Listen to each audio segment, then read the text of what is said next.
Tapi ternyata kalau yang namanya terdiagnosis klinis itu ada gejala-gejalanya, ya, gejala-gejala yang banyak tadi itu, ya, kayaknya udah pada hafal ya gejalanya. Tapi diperiksa TCM hasilnya negatif. Nah, ronsen tadi kan tidak boleh ya menunjuk itu di itu TB atau bukan. Tapi ronsen hasilnya mengarah ke TBC. Langsung jadi jumlah terdiagnosis klinis, itu disebutnya TB klinis. Boleh diobatin? Boleh, silakan. Jadi capaian untuk klinik? Jadi capaian. Capaian itu maksudnya klinik ternyata bekerja untuk ini loh, untuk menemukan pasien terdiagnosis klinis juga loh. Itu ya.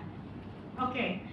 Jumlah pasien TB mengetahui kasus HIV. Jadi pada pasien TB yang baru didiagnosis TBC yang tes CRP positif itu diharuskan periksa apa Bapak Ibu? Kalau Dr. Susi udah expert ya. Jadi haruskan untuk periksa HIV dan gula darah. Itu harus ya. Kalau nggak punya gimana? Silakan Bapak Ibu rujuk ke puskesmas. Boleh emang? Ya boleh. Gratis ya gratis. Tapi kalau BPJS-nya bukan di Bapak Ibu, bukan di Tanah Abang, misalkan bukan di Puskesmas Tanah Abang, itu boleh nanti kita pakai namanya program IB. Jadi nanti langsung gratis, nggak pakai harus ke BPJS lagi ya, seperti itu. Lalu jumlah pasien TB HIV mendapat pengobatan ARV. Jadi banyak banget yang ternyata nggak tahu status HIV-nya pasien. Pas didiagnosis TB, dicek juga HIV-nya ternyata HIV positif ya. Kalau begitu kan berarti harus 2 minggu dulu pengobatan TB, setelah itu harus masuk ARV ya. Oke, jumlah pasien TB dengan DM ya, ini krusial banget karena ternyata banyak yang tidak mengetahui status gula darahnya. Di tengah jalan pengobatan meninggal karena ya gula darahnya tidak terkontrol. Dari puskesmas misalkan sudah merujuk ke rumah sakit karena harus pakai insulin kan kalau diabetes itu. Nah, lalu ada lagi jumlah TB ekstra paru. Ini jumlah-jumlah ini yang akan menjadi nanti target dan capaian Bapak Ibu di klinik Bapak Ibu. Next. Nah, kalau dari logistik ini kelihatan nggak ya? Kurang kelihatan ya. Tapi outline-nya sudah ada di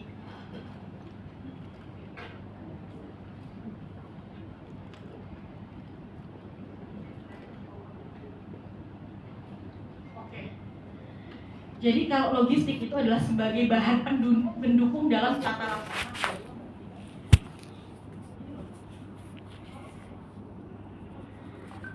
Jadi sebagai bahan pendukung di tempat Bapak Ibu kerja. Ya, logistik itu ada apa aja? Ada OAT atau non OAT. OAT itu ya dalam bentuk OAT itu obat-obatan untuk tata laksana TBC tersebut. Ada yang OAT SO, OAT RO, dan OAT TPT. Nah, kalau OAT TPT jadi gini. Yang selama ini saya dapatkan berapa kali gitu ya, ada klinik yang mengobati pasien TBC tidak sesuai dengan standar ya. Tidak sesuai dengan standar gimana? Kita pakainya apa sekarang selama ini? Yang lepasan kah? Atau yang FDC? FDC ya standarnya ya. Tapi beberapa kali saya temukan di klinik TPND ya, itu menggunakan yang lepasan. Jadi harapannya setelah ini Bapak Ibu sudah bisa up ke manajemen bahwa pengobatan TB itu tidak boleh lagi pakai obat lepasan.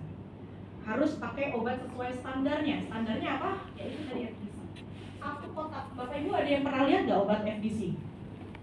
Bentuknya itu satu kotak, satu kardus ya. Isinya tuh ada tahap awal sama tahap lanjutan. Nah, satu kardus itu punya satu pasien Bapak Ibu. Nggak boleh pasien A minjem pasien B, nggak boleh, itu udah dinamai namanya.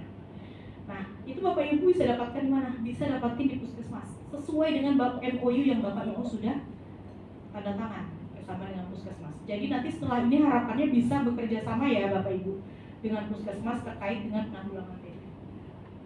Misalkan nantinya akan dicas di klinik Bapak Ibu yaitu bisnisnya Bapak Ibu sendiri. Cuman kalau dari pengobatan ya itu harus standarnya FDC ya. Nanti kita akan misalkan telepon dokter Susi, ini saya di Gambir ada pasien TB, sesuai dengan MOU saya MOU-nya sampai di tata laksana pasien TB.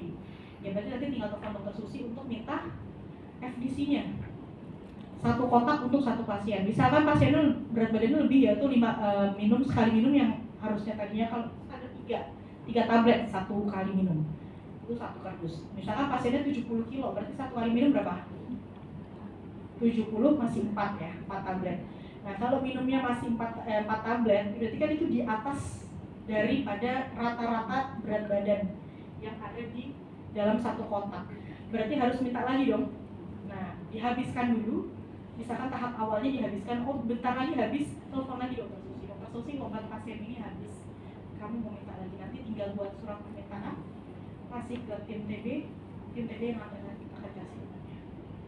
Jadi untung nggak buat klinik Bapak Ibu kalau kayak gitu? Untung kan, bisa klaim. Terus ternyata saya bukan yang ngajarin yang seperti itu ya, maksudnya biar kita seragam Bapak Ibu untuk memakai FDC. Tidak ada lagi yang memakai obat lepasan.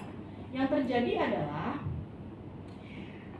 pasien dikasih obat lepasan, di tengah-tengah habis obatnya, dirujuklah ke puskesmas.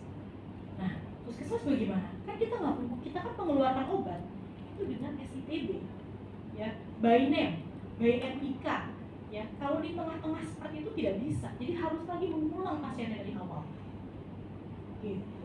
Ya, jadi jangan sampai terjadi seperti itu, kasus-kasus seperti itu yang diharapkannya tetap berjejaring eksternal yang baik dengan puskesmas untuk sampai ke tata laksana TB. Lalu ada logistik dari non-OAT, apa aja, dari masker N95, ya, diharuskan menggunakan masker N95, jadi bukan masker bedah biasa. Lalu ada pot dahak, cartridge, kaca slide, tuberkulin, Zil-Nelson itu untuk BTA, ya, untuk pemeriksaan follow up. Kalau masker N95 medis mungkin Bapak Ibu bisa beli sendiri mungkin ya. Tapi ternyata ini bisa juga diminta ke Sudinkes Jakarta Pusat. Contohnya adalah pot dahak. Pot dahak itu boleh, kayak misalkan jejaring eksternal puskesmas, puskesmas Tanah Abang itu meminta ke puskesmas Tanah Abang, minta pot dahak sebanyak 10, boleh. Tinggal nanti dicatat itu buat siapa aja pasiennya, karena kan satu pasien satu pot dahak. Atau bisa beli sendiri ya nggak masalah, tunggu dengan senang hati. Yang penting harus pemeriksaan standarnya apa? Dengan pemeriksaan PCM. Lagi-lagi, walaupun dia ada klinis, ya, dia tetap harus dilakukan. Walaupun dia ada klinis, dia harus pemeriksaan TCM, itu gold standarnya, dipegang dulu gold standarnya. Jadi itu ya Bapak Ibu yang diharapkan. Nah, penanggung jawab entry data. Jadi nanti siapa aja sih yang meng-entry data ke SITB? Nah, ada petugas lab, ada petugas TB, which is petugas TB adalah dokter, perawat TB, sama petugas farmasi. Petugas-petugas ini adakah di tempat Bapak Ibu? Ada nggak? Ada semua nggak? Ada yang punya lab di sini? Yang punya lab coba tunjuk tangan Bapak Ibu. Nggak ada? Oh ada, dari klinik mana Mas? Dari Pramita. Oh Pramita jelas lab ya. Jadi nanti dari petugas lab dia akan meng-entry untuk pemeriksaan labnya.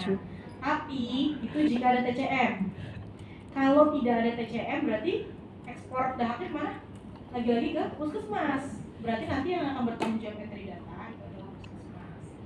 Ini juga bertanggung jawab dari entry data untuk logistik ya Bapak Ibu. Siapa nanti yang akan bertugas untuk meng-entry data untuk logistik lab, untuk logistik pemeriksaan pasien. Ada TB01, TB02, Bapak Ibu tahu nggak? Nggak tahu ya, kartu berobat pasien. Nah itu minta lewat SITB bisa, ada nanti di dalam menunya. Nah, sarana dan prasarana, ruangan yang sesuai standar PPI. Ruangan yang sesuai standar bagaimana? Saya cari yang kira-kira matanya udah mulai terlelap. Gimana Bu, sesuai standar PPI? Ibu tahu nggak? Untuk ruangan TBC, untuk ruangan poli itu sesuai standarnya gimana sih untuk ruangan poli TBC? Ibu tahu nggak? Ibu dari mana? Klinik Kemenko Perekonomian. Dari Klinik Kemenko. Oke. Tahu nggak apa sih standarnya ruangan untuk pasien poli-TB? Yang jelas aku harus ada ventilasi ya, harus terbuka. Terus untuk posisinya kita praktikasikan ketika posisi duduknya itu ada di Menuju ke nah itu yang saya lupa yang arahnya. terus Lagi. dan sudah ada belum di klinik? Nah untuk di tempat kita tuh agak sulit tuh buat kayak untuk bikin arah angin, posisi duduk arah angin. Terus kalau misalnya ventilasi kan kita pakai exhaust fan ya, kayak gitu sih itu masih agak sulit gitu. Exhaust fan ya, di atas atau di bawah? Atas.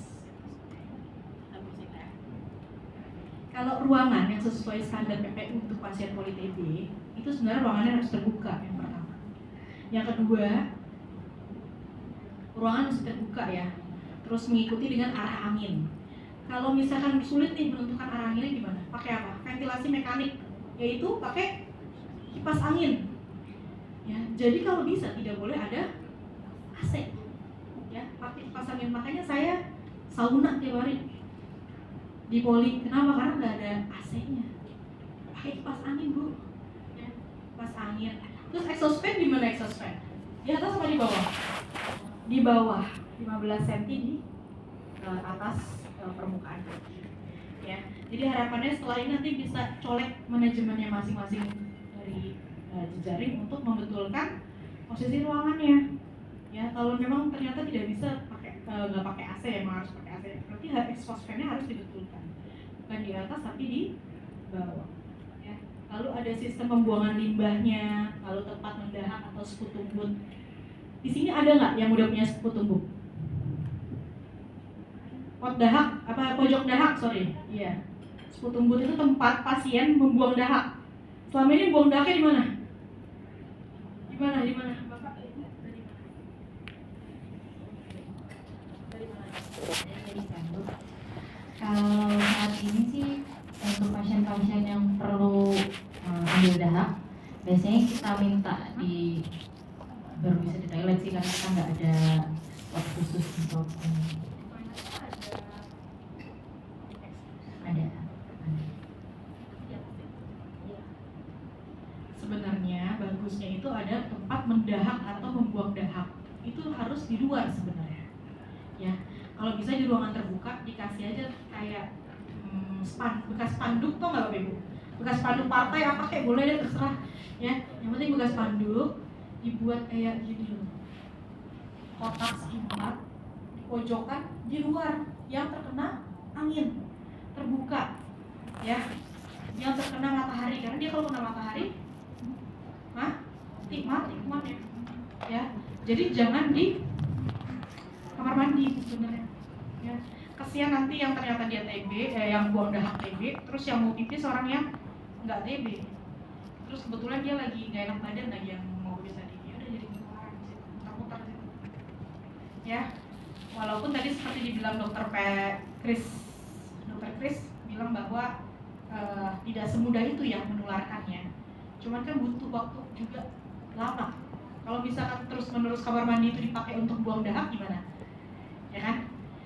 Ya udah, oke. Lalu ada sistem ventilasi tadi sudah ya, dan hand scrub jangan lupa untuk cuci tangan dengan antiseptik. Jadi setiap selesai menangani pasien harus selalu cuci tangan.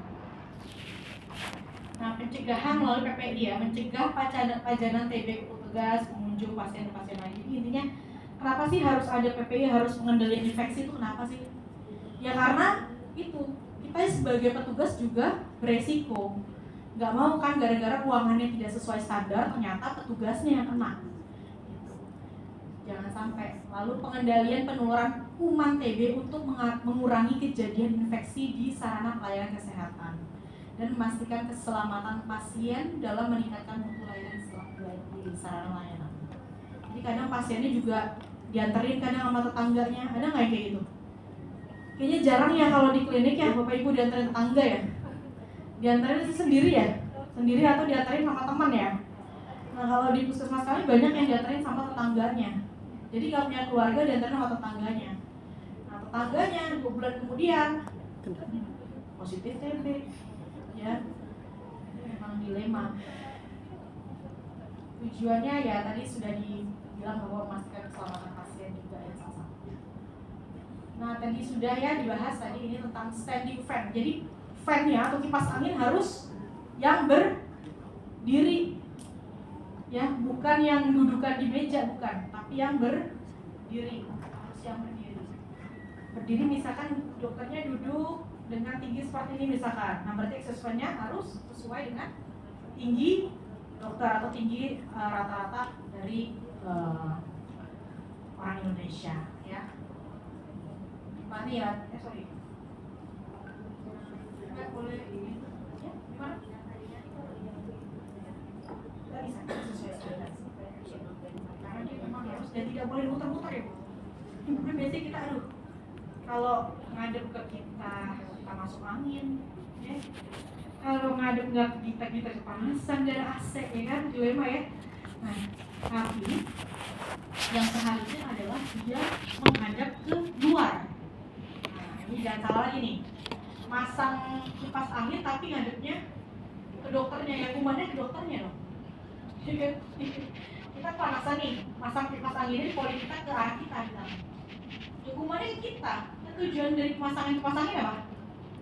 Biar kalau ada kuman TBC, kumannya kemana?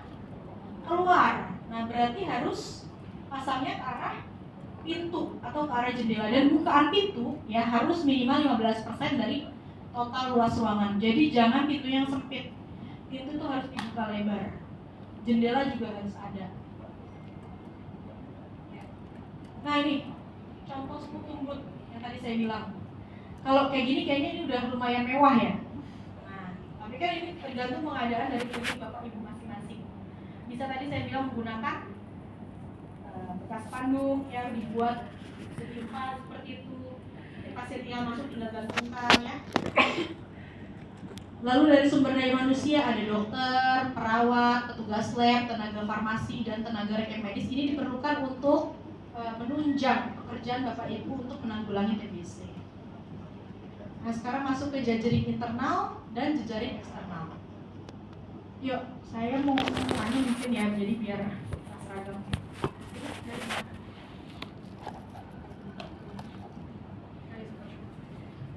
Jejaring itu ada berapa?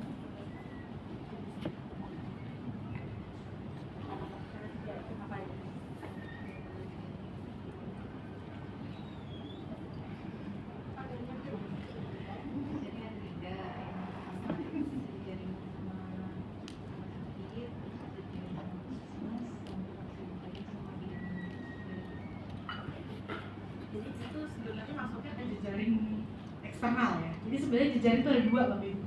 Jejaring internal dan jejaring eksternal.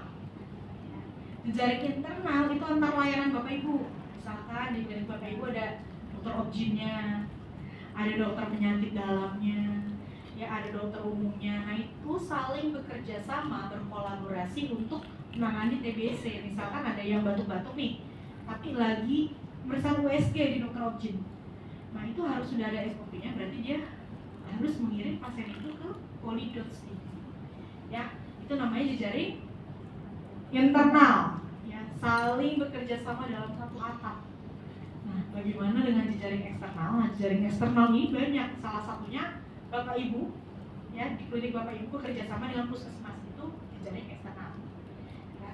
Atau misalkan dari Pramita tadi ya, dari Pramita punya TCM ya, dari klinik Zesta mengirim ke klinik Pramita, ke laboratorium Pramita, itu masuknya ke jejaring eksternal. Jadi ada dua ya, jejaring internal dan jejaring eksternal. Lalu yang ketiga juga ada namanya pelibatan masyarakat, kader, pasien, dan keluarga pasien dalam program TBC. Jadi bukan kita doang, kalau kita doang bekerja kayaknya nggak bisa deh nanggulangi TBC. Jadi harus sama kader, RT RW, lurah ya, itu masuk juga tuh dalam jejaring.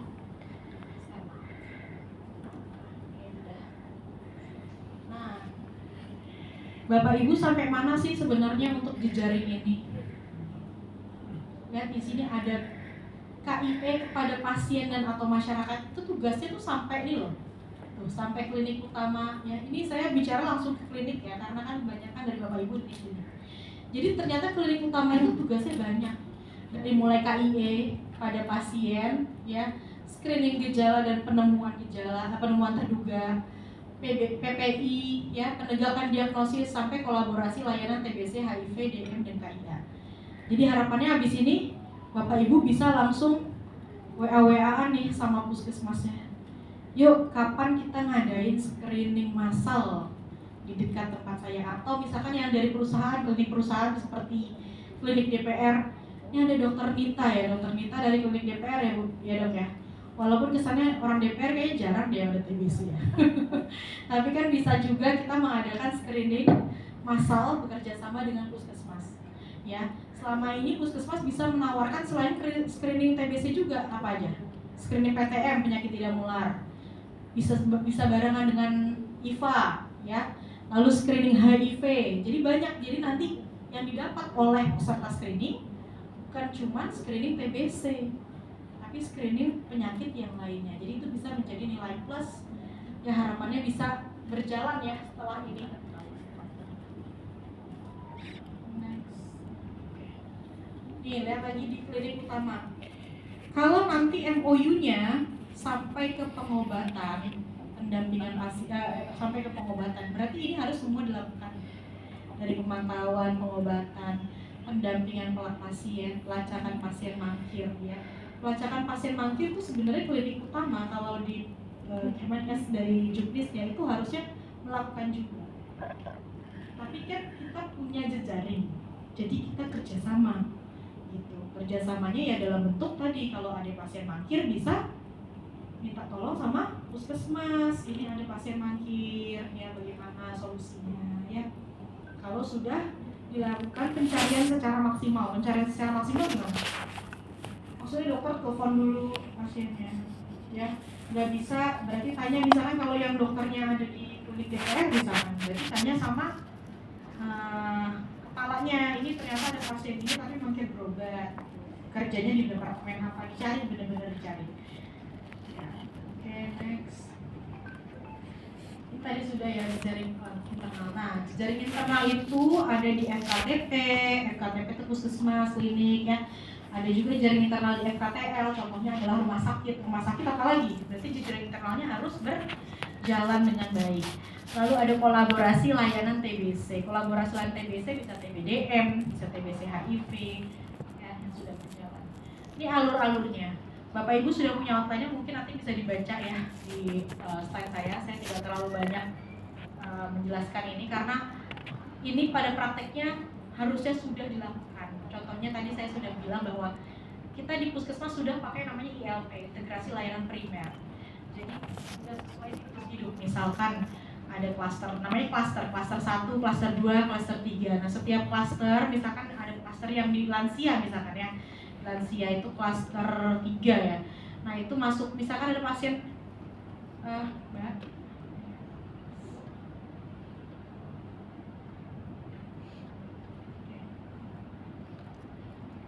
misalkan dari loket pendaftaran aja, dari loket pendaftaran itu udah bisa tahu harusnya merujuk kemana, ke poli obgyn kah, poli penyakit dalam, atau ke poli DOTS-TB ya. Nanti baru dari TBC ini, dari unit TBC atau Polidots bisa merujuk misalkan untuk pengambilan obat ya, untuk mengecek lab ya, namanya jejaring internal. Nah, kolaborasi layanan TB, screening pemeriksaan 2 arah. Nah, kalau di kami di puskesmas ini mungkin nanti bisa diadopt ya, namanya bisa diadopt di klinik Bapak Ibu. Misalkan kalau di klinik Bapak Ibu awalnya mencampur antara pasien ISPA yang batuk pilek dengan pasien-pasien lain, pasien gula, pasien darah tinggi. Nah mungkin setelah ini mungkin bisa colok ke manajemen bahwa ternyata ini harus dipisah. Ya, kenapa harus dipisah? Karena ini infeksi. Ya jangan sampai pasien yang awalnya tidak terinfeksi menjadi terinfeksi. Nah kalau di puskesmas kami kita udah one stop service. One stop service itu apa? Jadi dari mulai pendaftaran sampai yang ngambil obat itu di satu poli. Jadi pasiennya tidak menunggu di loket yang sama, tapi dia di loket yang berbeda. Ngambil obatnya juga bukan di satu tempat tunggu, enggak jadi gitu. Jadi dia menunggu tetap di Polidos. Nah, kita bekerja sama dengan Gizi, dengan UBM, upaya berhenti merokok. Nanti Bapak Ibu udah tahu belum kalau di puskesmas ada UBM? UBM, upaya berhenti merokok. Belum tahu ya? Nah, di sini boleh nanti rujuk-rujuk ya. Untuk misalkan ada pasien dengan merokok, mau berhenti merokok, bisa rujuk ke puskesmas.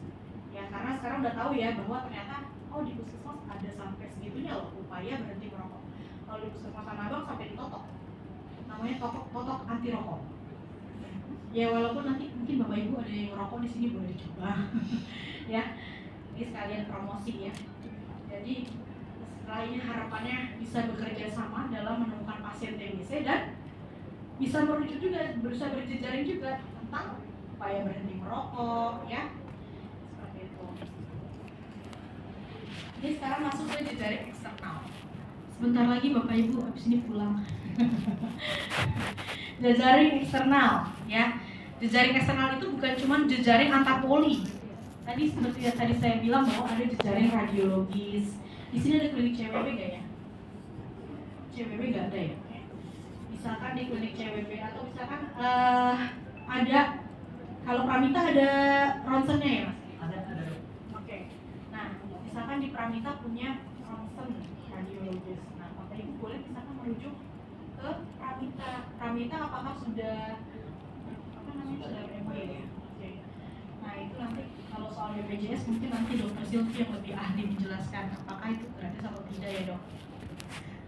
Untuk misalkan pasien memeriksa udah screening ternyata mengarah tidak ada HIV negatif.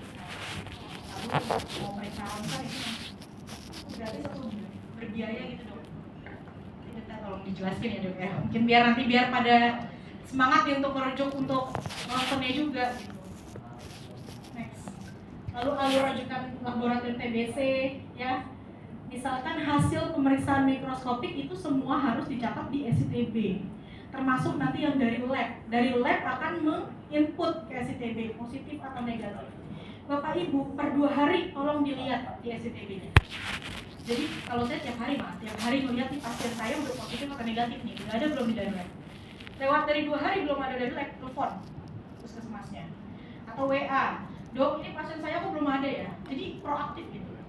Karena kan puskesmas juga memiliki pasien sendiri. Kadang orang tugas di puskesmas juga nggak ngeh. Ternyata ada klinik dari DPR nih yang diperiksa misalkan. Tapi dokternya jadi nggak ngeh kalau misalkan ada pasien dari klinik DPR. Nggak ngeh sih apa ya?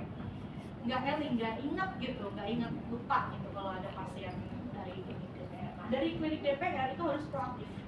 Proaktifnya ngapain? Setiap hari di SCTB minta tolong dicek apakah pasien tersebut positif atau negatif. Kalau positif berarti alurnya sudah tahu harus ngapain? Hah? Mau mengobati sampai sekarang nih mau mengobati atau mau merujuk aja nih? Kira-kira? Merujuk aja ya, biar gampang ya dok ya. Oke, ya nggak apa-apa sih sebenarnya merujuk, cuman yang diharapkan biar pasiennya kadang kan sudah nyaman nih dengan dokter-dokter di klinik masing-masing Bapak Ibu. Biar pengobatannya berasa nyaman di pasien, bisa juga MOU-nya sampai pengobatan. Jadi pengobatan bisa dilakukan di klinik Bapak Ibu. Jadi biar tidak merujuk aja, bisa dilakukan di klinik Bapak Ibu. Bapak Ibu bisa mencas, bisa terserah Bapak Ibu, itu bisnis Bapak Ibu.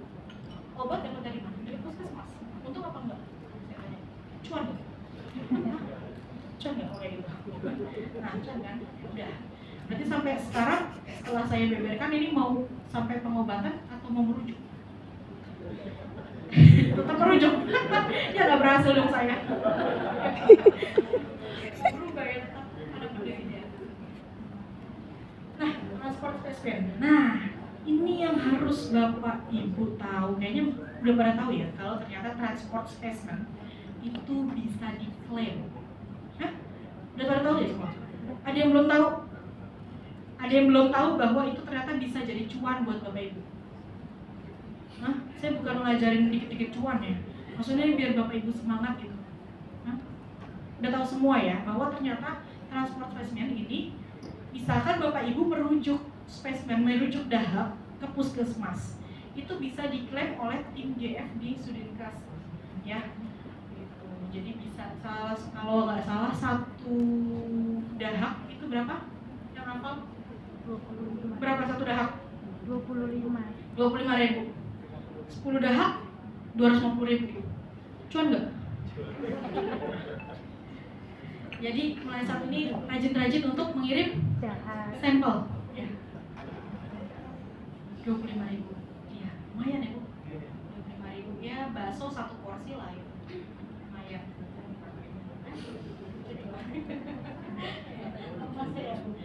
Oke, ini alur rujukan pengobatan pasien. Nah, alur rujukan pengobatan pasien, Bapak Ibu boleh ngobatin di klinik Bapak Ibu. Boleh banget. Alhamdulillah. Ya. Terus berarti berhasil nih hari ini TOT-nya. Pembelajaran hari ini berhasil. Lalu ada bisa juga merujuk, boleh. Merujuknya kapan? Merujuk saat pasien pindah. Jadi rujukan pasien pindah sebelum memulai pengobatan atau setelah mulai pengobatan. Contohnya gimana sih sebelum mulai pengobatan sama setelah mulai pengobatan? Dari klinik Mitra sana Grand Pramuka Grand Pramuka berarti di mallnya. iya, maksudnya di jaringan apa ya? Puskesmas Mawusi. Iya. Oke. Sampai saat ini mengobati atau sampai pemeriksaan nggak? Nggak sampai mengobati sih, Bu. Jadi cuma mengirim sampel ke Sampel. puskesmas, Nah, positif atau negatif itu dikirim. Yang kuning apa? Satu yang kuning bawah. sebelum pengobatan. Jadi boleh ya kayak gitu, merujuk pasien sebelum memulai pengobatan. Di tengah-tengah pengobatan ternyata pasiennya gimana? Sama misalkan pasiennya pasien Bapak Ibu ya, misalkan di klinik Sista misalkan. Nah, itu dia berobat di klinik Sista. Udah sampai misalnya 3 bulan, udah di tahap awal atau tahap lanjutan kok kalau 3 bulan? Lanjutan ya. Tadi tahap awal berapa bulan Bapak Ibu? 2 bulan. Nah, di tengah-tengah di tahap lanjutan itu ternyata pasiennya minta dirujuk ke rumah sakit misalnya. Rumah sakitnya rumah sakit di Bogor lagi. Bisa nggak Bapak Ibu? Bisa. Pakai TB 0 berapa kalau kayak gitu? TB 09. Wah, kayaknya udah expert nih Bapak Ibu ya.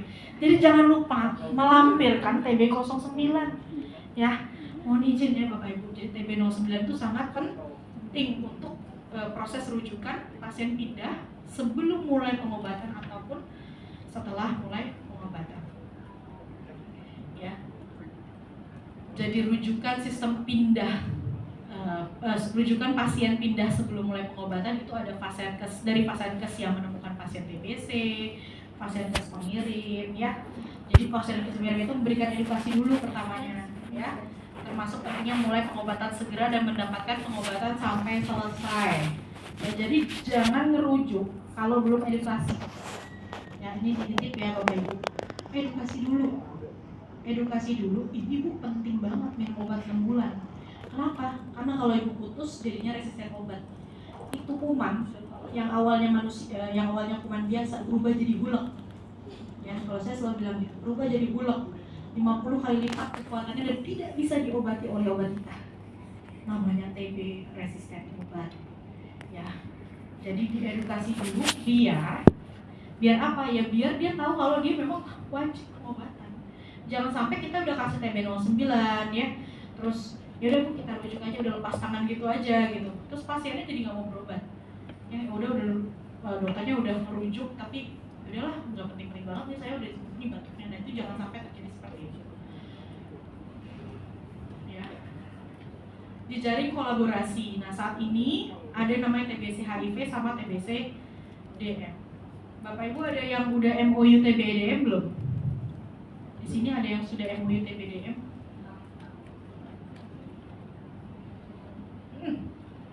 Ada RSUD itu di mana? Dari sini puskesmas ya? Oh, PTP ya. Ya. Jadi kan selain dari rumah sakit, itu juga ada dari klinik ya, klinik Jadi salah satunya kalau kita nambah klinik media ada ronsen yang kebetulan di sana. Jadi kita merujuk pasien diabetes ya untuk foto ronsen. Kalau mengarah TBC baru kita periksa SCM. Nah itu ada bisa diklaim juga. Kenapa sih selalu TBC HIV? Kenapa selalu TBC DM? Karena seerat itu, kalau orang Jawa bilang tuh konco kental. Nah, konco kental TBC ya DM sama HIV ya. Jadi pasien saya tadi sudah bilang di awal TBC DM meninggal berapa orang? 5 orang. Seganas itu ya TBC DM. Lalu TBC HIV juga itu dia konco kental. Kalau misalnya dia HIV gampang kena TBC. Lah kalau dia kena TBC, ya HIV-nya nggak diobatin ya sama aja. Merajalela juga. Bisa menimbulkan kematian, meningkatkan angka kematian pada TBC HIV. Ya, itu jadi bisa saling merujuk. Ya, misalkan ada pasien TBC yang harus dilakukan adalah pemeriksaan apa sekali lagi? Gula darah dan HIV. Itu harus yang wajib. Ini tadi jejaring pelacakan pasien mangkir dan berobat ya harus kemana? Ya harus ke puskesmas dulu. Kalau emang ternyata memang sudah maksimal pencariannya tidak bisa dilakukan ke puskesmas. Kalau misalkan ternyata dari puskesmas juga tidak bisa, nanti kita akan merujuk lagi kemana? Ke Sudinkes, Sudinkes Jakpus. Ya, tanya kira-kira punya nggak kontak nomor? Kadang saya sampai mana coba? Ke Cirebon. Saya sebelum bilang ke Mbak Ida itu selaku dari Sudinkes Jakpus, saya nyari dulu di Google. Saya nyari di Google puskesmas, misalkan puskesmas Cirebon. Nomor teleponnya saya catat, saya telepon sendiri. Ya, saya tanya pasien ini mangkir berobat, kemarin bilangnya mau pulang kampung. Kebetulan saya nyatet nih kampungnya di sini, dicari sampai ketemu sama orang puskesmas sana. Jadi memang harus sekuat itu jejaringnya. Jadi bisa nggak kita kuat berjejaringnya? Bisa nggak, Bapak Ibu? Bisa ya. Bisanya lemes amat udah pada ngantuk nih jam-jam rawan. Oke, ini jejaring juga ada jejaring investigasi kontak. Misalkan pasien Bapak Ibu positif TB, berobatnya oke, sekarang berobatnya jadi di tempat Bapak Ibu atau di puskesmas. Nah itu Bapak Ibu juga bertugas untuk apa? Untuk screening kontak, ya. Kontak eratnya ditanya, Bapak Ibu di rumah ada berapa orang, ya. Ayo periksa klinik, ya. Atau ayo periksa ke puskesmas, boleh, ya. Jadi jangan sampai terlewat untuk jejaring kontak. Lalu ada terapi pencegahan tuberkulosis. Nah, untuk jejaring setelah diinvestigasi kontak nih, kontak satu rumahnya, misalkan kontak eratnya, setelah itu dilakukan pemeriksaan apa tadi? Pemeriksaan kalau mantusnya positif boleh pemberian TPT, tapi kan di klinik Bapak Ibu tidak ada TPT. Tapi kalau mau silakan, boleh beri sampai TPT. Ya, cuan nggak boleh gitu. Cuan ya? Hah? Cuan banget. Tapi ini bukan untuk diuangkan ya, saya tidak mengajari untuk dikit-dikit diuangkan. Cuman yang perlu ditekankan poinnya adalah jejaring investigasi kontak itu penting. Jadi jangan sampai kita ngobatin cuma pasiennya doang. Keluarganya nggak diperiksa, ternyata keluarganya juga kena. Jadi pingpong di rumah itu. Nanti pasien itu sembuh, ya, yang B sakit, yang B sembuh, yang C sakit, begitu aja muter di rumah itu. Ya itu diperlukannya jejaring investigasi kontak dan terapi pencegahan. Nah, jejaring rujukan TBRO. Ada yang pernah nemuin TBRO nggak di klinik Bapak Ibu? Ada yang pernah ditemukan TBRO di klinik Bapak Ibu? Nggak ada ya? Semua pasti TBSO ya biasanya ya? Ya udah aman ya berarti. Cuma nanti kalau ternyata ada TBRO, boleh merujuk ke Pasienkes yang ada layanan TBRO. Di Jakarta ada berapa rumah sakit Bapak Ibu tahu nggak? Jadi nggak setiap rumah sakit loh ada itu. Satu rumah sakit Islam Cempaka Putih. Ya nanti boleh dicatat itu ya. Satu RS Islam Cempaka Putih. Jadi TB 09-nya mengarahkan langsung ke RS Islam Cempaka Putih. Atau mau telepon dulu puskesmasnya boleh nih, kayaknya saya harus merujuk pasien ini nih karena pasien ini TBRO ya, nanti biar puskesmas merujuk ke RS Islam Cempaka Putih. Lalu RS mana lagi Bapak Ibu tahu nggak? RSUD Kemayoran betul Bapak, RSUD Kemayoran. Lalu RSUD Tarakan, RSCM satu lagi RSUD Cempaka Putih ya, sekarang udah mulai ya. Jadi kata PJTP dari Puskesmas Cempaka Putih, ternyata RSUD Cempaka Putih sudah melayani TBRO. Nah, yang enak, bukan yang enak sih, gak enak juga jadi pasien TB itu nggak akan enak ya. Di TBRO di RS Islam Cempaka Putih mereka dapat insentif 600.000 setiap bulan. Ya, ini di-spill aja sedikit. Jadi biar nanti kalau ada pasien TBRO terus mau dirujuk ke sana, dikasih tahu bahwa ternyata di RS Islam Cempaka Putih dapat 600.000 sebulan untuk ongkos. Ya, dapat makan siang juga ketika nanti berobat ke RSUD Cempaka Putih. Jadi biar pasiennya juga ada semangat. Tapi kalau misalkan nanti ragu ini harus rujuk kemana, boleh teleponan ke puskesmasnya. Jadi habis ini harapannya jejaringnya semakin kuat dan semakin rajin untuk mengirim dahak sampai menemukan kasus pasien, kalau bisa sampai mengobati. Ya, nah, jejaring rujukan TBRO tadi saya sudah jelaskan. Pengelolaan logistik ya, kalau pengelolaan logistik ya tadi saya sudah bilang bahwa ada logistik, ada TBRO, TBSO, siapa aja yang harus menginput logistik. Jadi pengadaan logistik itu juga dilakukan di SITB gitu. Di SITB itu ada tulisan permintaan logistik. Nah, itu juga bisa nanti bekerja sama. Bapak Ibu udah punya nomornya Kaida Sudinkes Campus. Nah, kalau logistik boleh sama Kaida atau Banabila. Ya, permintaannya tetap dilakukan di SITB. Ya, jadi bukan serta-merta minta pot dahak ya Bapak Ibu. Ya, jadi harus pakai. Terima kasih. Assalamualaikum warahmatullahi wabarakatuh. Waalaikumsalam warahmatullahi wabarakatuh. Terima kasih Dr. Aini atas sharingnya terkait dengan jejaring TBC. Baik Bapak Ibu, mungkin ada yang ingin sharing pada Dr. Aini? Kalau dari Puskesmas sharing ya, bukan pertanyaan berarti. Iya, silakan Bapak Ibu. Oh ya.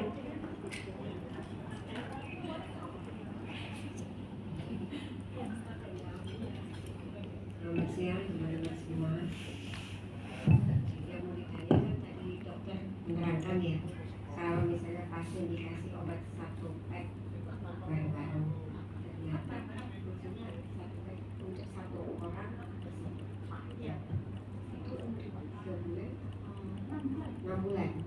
Misalnya dia kan namanya orang ya, nggak semua orang nurut ya, juga minum obatnya teratur. Dia cuma datang 1 bulan.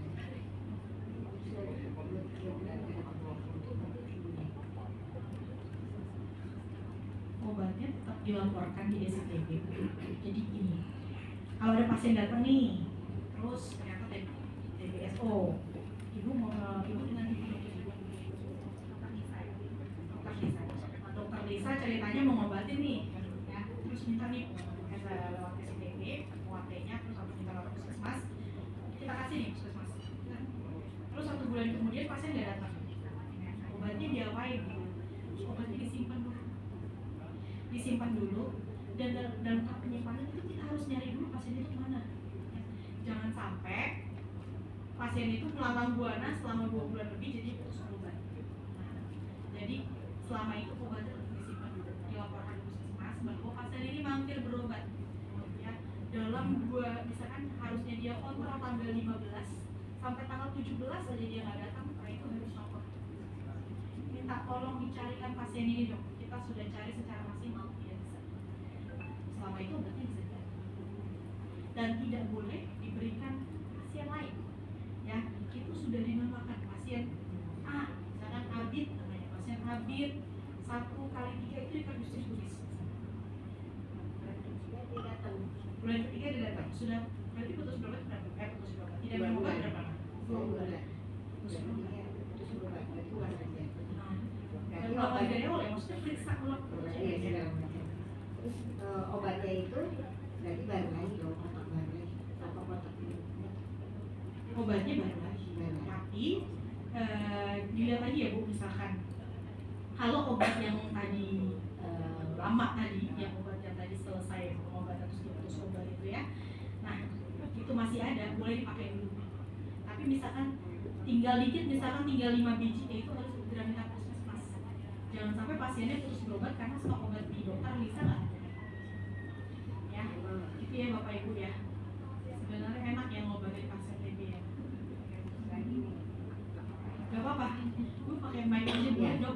misalnya nih itu udah berobat nih, tetapi ini kan namanya BPJS, dia berobatnya di tempat lain yang jauh. Ini kan secara berpusat. Kalau Jakarta sih mungkin tak ada, dia di daerah, tapi tetap sama obatnya.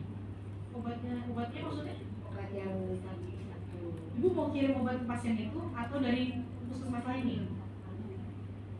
Jadi Bu, sebenarnya prosedurnya adalah kalau misalkan Ibu mau mengirim pasien, kalau misalkan ke Cirebon, ya, kemarin saya ada kebetulan pasiennya pindah ke Cirebon, dok saya mau pindah ke Cirebon, tapi dia bilang udah ditelepon nih, ya kan? Nah itu tinggal kita buat SITB, TB09-nya, ya mau mengarah misalkan puskesmas mana yang Bapak yang terdekat. Kita tanya sama puskesmas sana, apakah obatnya bisa disediakan atau tidak di sana. Kalau tidak bisa ya kita dengan legowo ya harus mengirim obat dengan biaya siapa? Biaya sendiri. Ya, jadi memang kita harus ngirim paket obat sisa obat pasien tersebut ke Cirebon. Gitu, ya. Gitu dokter, gimana dok? Jadi kalau misalnya dia tetap putus obat dia Putus obat selama 2 bulan. 2 bulan yang tadi, nah, terus dia laporan lagi ke kita, ternyata dia berobat ke, ini kan negeri nih, Oh. dia ke rumah sakit swasta, kan dia terpantau tuh udah obatnya dia Diperiksa ulang pasiennya di sana. Jadi kalau dia lebih dari 2 bulan diperiksa lagi di sana. Tapi kalau kurang dari 2 bulan, tadi yang seperti saya sampaikan, hanya puskesmasnya berkenan nggak untuk memberikan obat ibu ini. Ya kalau tidak ada stok buffer mereka atau dari stok sisa-sisa pasien yang akhir, misalkan di sana, ya kita harus ngirim obat ke Cirebon. Terima kasih ya dok. Ya, sama-sama ibu dengan senang hati. Iya Bapak Ibu, ada yang ingin sharing lagi? Ada lagi. Ya dok, dari mana? Dari Silakan sebutkan nama dari klinik, nama dan asal kliniknya ya dok. Assalamualaikum warahmatullahi wabarakatuh, Dr. Susi. Saya Dr. Nia dari Klinik Ruslan di sebelah Rumah Sakit Islam.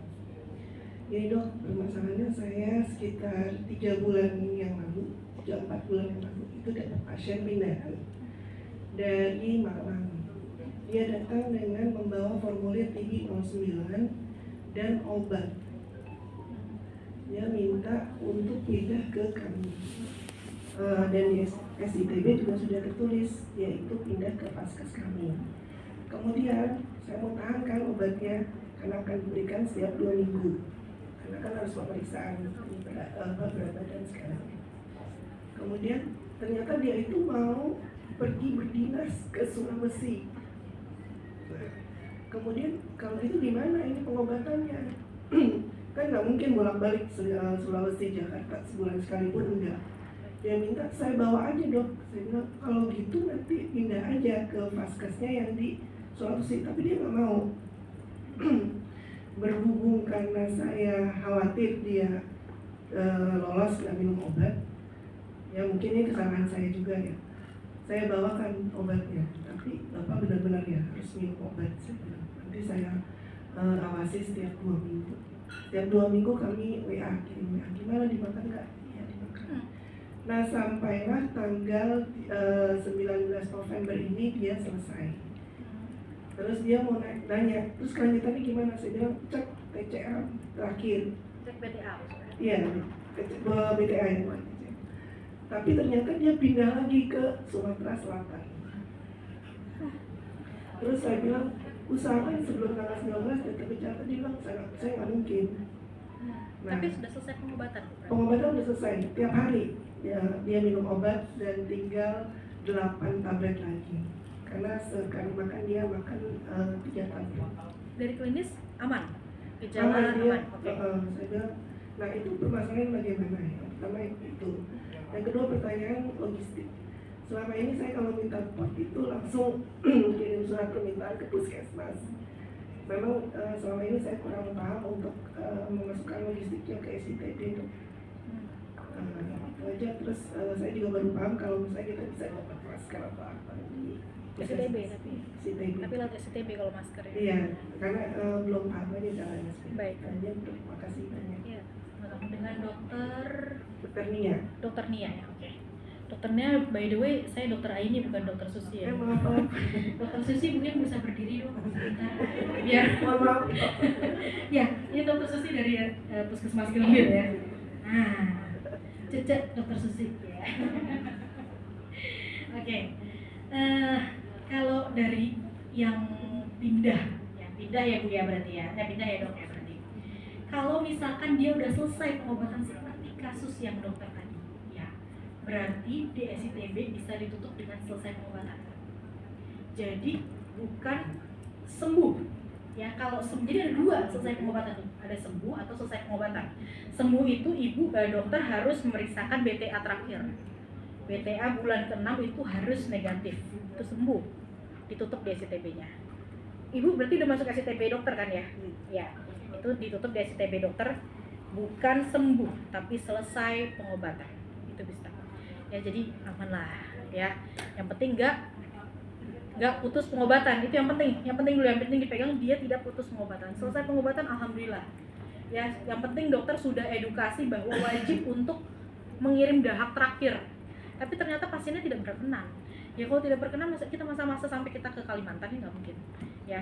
Ya wes, berarti ditutup di SITB-nya selesai pengobatan. Ya untuk permintaan pot dahak ya. Dokter dalam 1 bulan berapa yang dokter periksa? Nggak banyak sih Dok, paling 4-5 orang. Oh, berarti kebutuhan pot dahak nggak banyak ya, nggak nyampe ratusan ya. Kalau nyampe ratusan sekali lagi harus menggunakan STB. Sebenarnya lebih dari misalkan lebih dari 30 ya jauh lebih baik harus pakai SITB. Tapi kalau misalkan cuma 4-5 ya dokter dari Cempaka Putih ya. Kayaknya Bu Yunas dengan senang hati memberikan pot dahak ya gitu. Nah, terus kalau masker, iya masker bisa. Satu pasien positif TB maskernya dapat 1 box. Untuk pasiennya berarti. Untuk pasiennya ya, Dok, bukan buat pasien TB yang lain, bukan buat petugas juga bisa dapat N95. Ya, jadi nanti dikirim di SITB berkoordinasi dengan Sudinkes. Jadi selain dengan Puskesmas harus berkoordinasi juga dengan Sudinkes. Begitu ya, Dok. Semoga membantu ya, Dok. Terima kasih banyak Dok. Sama. Ya, ada lagi Bapak Ibu? Oh iya, silakan Dok. Azaki.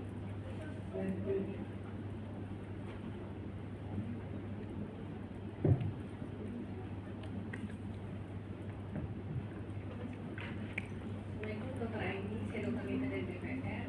Izin tanya ya Dok, kan di klinik kami itu ada dokter anak ya Dok, kebetulan. Terus ada anak-anak yang mengarah ke TB dengan scoring TB anak. Kalau untuk anak-anak sebenarnya tata laksananya itu bisa lewat dokter anak aja atau harus tetap merujuk ke puskesmas Dok? Obatnya selama ini gimana, Dok? Kalau di dokter? Pakai FDC kah? Atau Kita nggak MOU-nya nggak sampai pengobatan Dok, cuma sampai merujuk aja. Bukan. Misalkan ada pasien anak di tempat dokter, pasien TB anak udah ditetapkan positifnya TB anak, diobati sama dokter anak berarti. Sama dokter anaknya karena dokter anak yang praktek di rumah sakit dan di klinik gitu Dok, dia juga praktek di luar. Jadi sebenarnya boleh ikut dokter anak itu apa harus dari kita nih ngerujuk ke puskesmas jaring? Sebenarnya dua-duanya boleh. Yang penting sesuai standar. Itu titik pesannya itu aja. Sesuai standarnya gimana ya, pengobatannya harus FDC. Jangan lepasan lagi. Itu yang selama ini kami temukan tuh ternyata di luar sana masih banyak yang memakai obat lepasan. Kenapa sih nggak boleh pakai obat lepasan? Ya karena tidak sesuai standar. Kenapa tidak sesuai standar jadi masalah ya, nanti jadinya beresiko terjadi TBRU. Itu yang kita takutin Dok sebenarnya. Jadi kalau misalkan nanti dokter anaknya ingin mentata laksanai sendiri pasien TB anak, baik itu di rumah sakit beliau, tempat praktek, atau di tempat klinik beliau, tempat praktek, kita tolong di cross check ulang, ditanya ulang bahwa memang harus pakai FDC ya Dok. Kalau misalkan dokternya tidak punya FTC, misalkan tidak bisa bekerja sama dengan apa namanya layanan setempat yang menyediakan FTC, misalkan dia boleh diambil alih untuk dirujuk ke puskesmas. Dengan senang hati puskesmas bisa kok mengobati TB anak, ada FTC-nya. Ya, gitu dok. Ya, semoga membantu ya dok. Ya. Mungkin izin konfirmasi untuk MOU sebenarnya itu secara global. Jadi tapi kalau mungkin versi yang sebelumnya ada dijelaskan sampai tahap diagnosis doang gitu. Nah itu sebenarnya disesuaikan dengan kondisi masing-masing vaskes. Yang kita harapkan sih bisa sampai pengobatan gitu, dan memang contoh kayak rumah sakit khusus pun, contoh kayak rumah sakit Jakarta Eye Center itu kan awalnya cuma mau sampai diagnosis doang, nanti ternyata ada internis di situ, dan begitu kita datang bimtek ada tuh pengobatan dengan resep yang dia resepin keluar. Nah seperti itu MOU-nya perlu diupdate teman-teman, dan itu yang kita sampaikan juga ke manajemennya. Jadi mungkin bisa Dr. Astrid memberikan pencerahan ke kita gimana sih dari Kementerian Kesehatan memberi arahan untuk pelaksanaan PPM ini. Silakan Dr. Astrid. Terima kasih Bu Sufi. Izin sedikit menambahkan ya Bapak dan Ibu. Jadi untuk saat ini arahannya adalah sebenarnya TB itu adalah kasus yang bisa ditangani di FKTP hingga tuntas. Sehingga MOU yang Bapak dan Ibu bisa buat itu tidak terbatas hanya sekedar sampai diagnosis saja, tapi bisa global sampai pengobatan. Sehingga kalau Bapak dan Ibu nanti di MOU-nya masih tertulis misalnya cuman sampai merujuk, mohon tidak terpaku pada MOU tersebut. Tapi kalau Bapak dan Ibu memang punya kapasitas untuk mengobati pasien di tempat Bapak dan Ibu, tentunya kami sangat mengharapkan bahwa pasien itu diselesaikan pengobatannya sampai tuntas di tempat Bapak dan Ibu. Kenapa? Karena pasien itu kan preferensi pengobatannya beda-beda ya Bapak dan Ibu ya. Ada orang yang misalnya udah jatuh cinta sama dokter A di klinik C, dokternya pindah ke klinik Z, pasiennya jangan harap tetap tinggal di klinik C ya Bapak dan Ibu. Dia pasti akan pindah ke klinik Z karena yang dia cari adalah dokter tersebut. Sehingga dengan PPM ini kita harapkan bahwa layanan TB itu bisa komprehensif dimanapun pasien itu ingin mencari pengobatan, seperti itu. Jadi Bapak dan Ibu mohon untuk tidak terpaku pada MOU yang memang saat ini masih ada di tangan Bapak dan Ibu, karena nanti ketika MOU itu sudah habis masa berlakunya akan diupdate, dan update-nya itu nanti akan mengacu pada arahan yang saat ini bahwa TB itu bisa ditangani di FKTP hingga tuntas. Terima kasih dok atas pencerahannya. Jadi begitu ya Bapak Ibu. Diharapkannya untuk setelah ini bisa memperbaharui MOU-nya sampai pengobatan. Jadi bukan lagi merujuk. Bisa nggak? Bisa nggak? Ya, bisa nggak? Bisa ya, insya Allah bisa ya. Kalau misalkan nanti ada hambatan, gimana caranya update MOU-nya, terus gimana caranya pengobatan, nanti boleh menghubungi puskesmas masing-masing untuk minta tolong di bimtek. Ya, jadi jangan malu untuk bertanya, kita sama-sama saling membantu. Diharapkan setelah ini Bapak Ibu bisa mengobati pasien di klinik masing-masing. Begitu ya Bapak Ibu. Ada lagi Bapak Ibu? Sudah cukup? Ya, baik. Terima kasih kepada boleh. Mungkin yang tadi Dr. Aini menyampaikan ada insentif 600.000 per bulan, itu berlaku untuk semua pasien TB-CRO dilayani di semua vaskes manapun. Karena itu bukan dari vaskesnya namun dari Global Fund.